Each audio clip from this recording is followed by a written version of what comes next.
So sit quietly for a few minutes and get ready for today.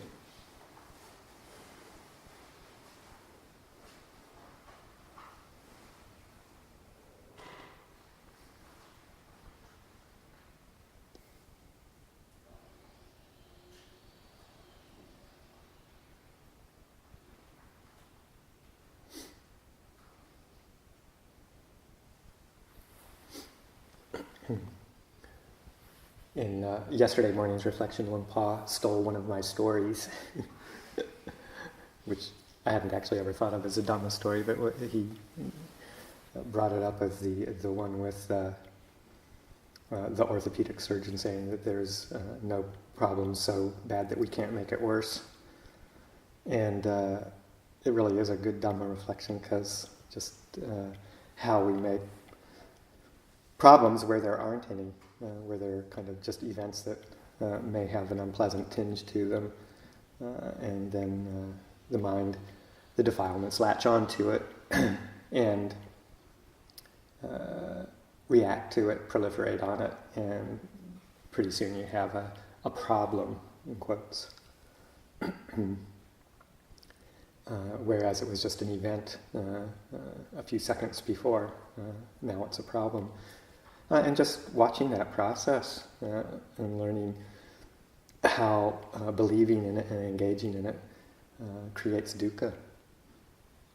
Watching the emotional state that arises in that and the experience of dukkha. And it's easy to do in our daily routine here. We're just coming out of retreat, coming into more of an engagement.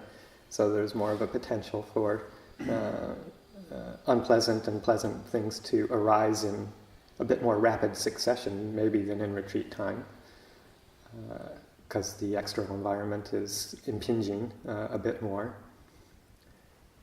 Things like around work duties, engagement, can be a fertile place to watch the process happening and to learn how to notice how we react to pleasant and unpleasant with dislike and like and dislike, and just how getting wrapped up in that and how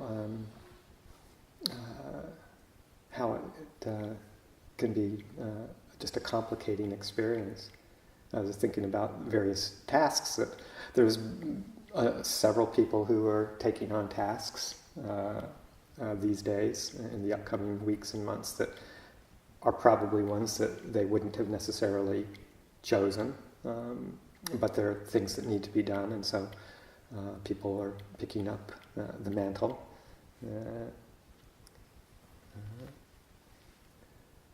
I think it was Tansu Haja who said, I was remarking, thank you for taking on the IT position. I know you didn't really want to do that. And he said, well, one has to do things during wartime or something. So picking up the wartime roster. And there's other things, Ajahn and I are going to start spending time looking at articles of incorporation and bylaws, and I suspect that both of us could think of things we'd rather do as monks. Didn't sort of think about that as part of what would be part and parcel of my monk life. Or whatever it is, picking up. Some people, really like to work in the kitchen, and some people really dislike to work in the kitchen, and it's, there it is. It's the same kitchen, same thing that's happening, but what we bring into it, what we expect or what we're hoping for, really colors our experience. So just to notice that. I mean, it's not anything bad or wrong. It's just watch what happens when the mind is confronted with needing to do something that isn't particularly your personal inclination.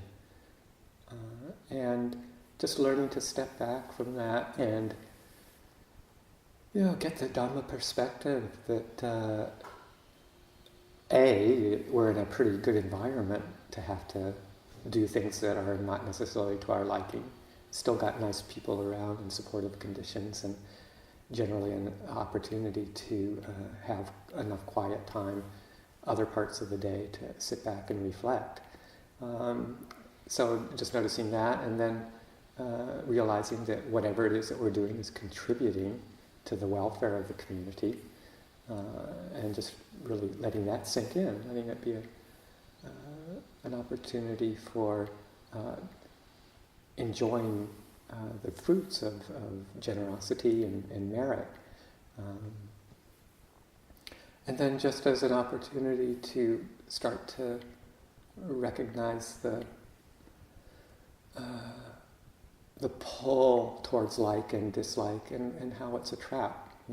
We get satisfied and happy and feel contented when there's stuff that we enjoy doing, and dissatisfied and unhappy and discontented when there's things that we don't enjoy. And how to be free from both of those, to let the mind settle into an equanimity that's beyond like and dislike. And we can notice the pleasant and the unpleasant, but just to let the mind settle into sort of a peaceful coexistence with whatever is there. And that equanimity is a really strong springboard for our meditation practice, and for starting to let go into the big relinquishment.